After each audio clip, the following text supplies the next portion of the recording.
करता हूं, देश के राष्ट्र की बात करते हैं, देश की बात करते हैं, शहीदों की बात करते हैं।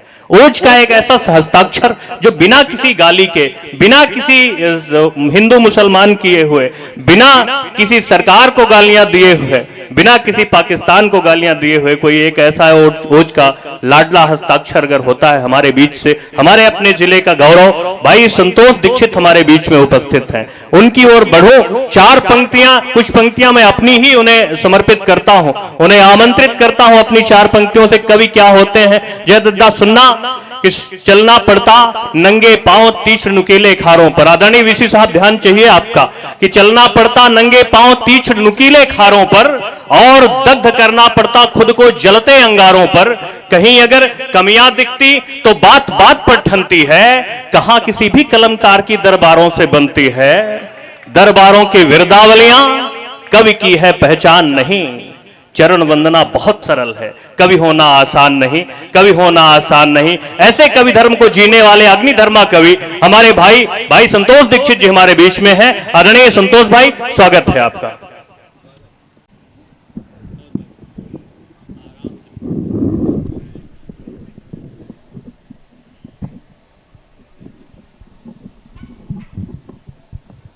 माँ सरस्वती के चरणों में मेरा कोटि कोटि नमन।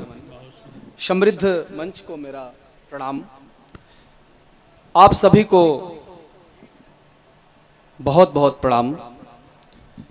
अभी मनीष भैया पढ़कर गए हैं। मित्रों,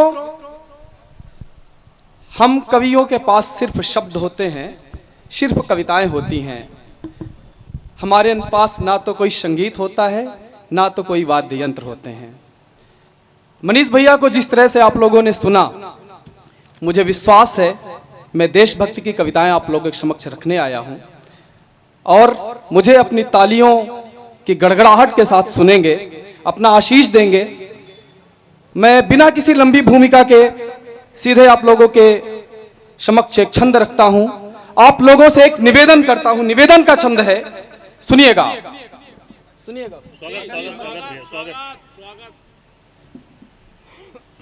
कि भूल जाना निज आन बान शान कभी मत।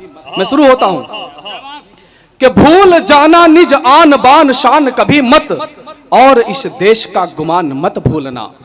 कि भूल जाना निज आन बान शान कभी मत और इस देश का गुमान मत भूलना। और गिनता था निज बचपन में जो सिंह दंत, गिनता था निज बचपन में जो सिंह दंत, वह वीर भरत महान मत भूलना। और जीवित ही चुन दिए गए थे दीवारों में जो, जीवित ही चुन दिए गए थे दीवारों में जो, गोविंद सुतों का बलिदान मत भूलना। और खाई घास रोटी, खाई घास रोटी किंतु किया नहीं संधि कभी, वह वीर राणा स्वाभिमान मत भूलना। शाबाश, जिंदाबाद जिंदाबाद।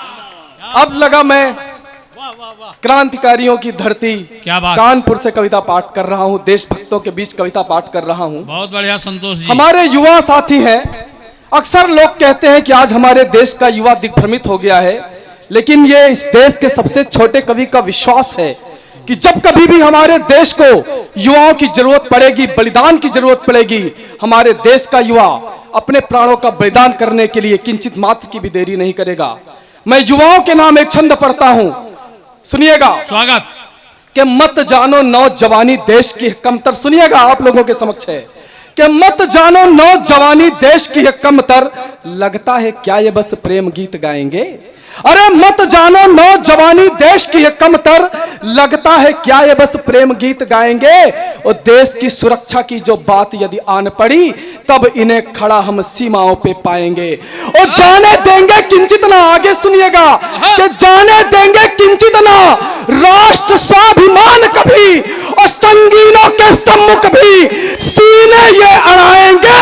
और भारत के आरत को दूर करने के हेतु शेखर भगत अस्फाक बन जाएंगे। बोल भारत माता की, भारत माता की। शाबाश। वास्तव में बहुत ऊर्जा के साथ आप लोग सुन रहे हैं। हमारे समक्ष मातृशक्ति विराजमान है। आदरणीय, मैं आपके चरणों में एक छंद रखता हूं। मित्रों, अक्सर हम अपने देश की नारियों को अबला कहते हैं, वाह कितनी बड़ी विडंबना है, जिस देश में झांसी की रानी लक्ष्मीबाई ने जन्म लिया हो, चिन्नामय ने जन्म लिया हो, दुर्गावती ने जन्म लिया हो, सती अनसुईया ने जन्म लिया हो, उस देश की नारी को अबला कहना कहां से तर्कसंगत न्याय संगत है। मैं देश की वीरांगनाओं के समक्ष एक छंद रखता हूं, उनके चरणों में एक छंद रखता हूं कि कौन कहता है अबला व कमजोर इसे, सुनेगा दरणिया, कि कौन कहता है अबला व कमजोर इसे, शौर्य भी हो बौना ऐसे काम कर जाती है। ओ बनी दुर्गावती सी कभी वीर मर्दानी, कभी झांसी वाली रानी सी महान बन जाती है। और बात यदि आए कभी मातृभूमि रक्षा की तो, अरे बात यदि आए कभी मातृभूमि रक्षा की तो निज सुत का भी बलिदान कर जाती है। और जब यह ठान लेती, अरे जब यह ठान लेती, देवता भी हार जाते और यमराज से भी पति प्राण छीन लाती है। संतोष, बहुत अच्छे, बहुत अच्छे, बहुत अच्छे, बहुत अच्छे, बहुत अच्छे। मेरे प्यारे देशभक्त साथियों, अब मैं आपको उस कविता की तरफ ले चलता हूं, बहुत सुंदर। वस्तुतः जिस कविता को पढ़ने के लिए मुझे यहाँ पर बुलाया गया है। स्वागत संतोष भाई।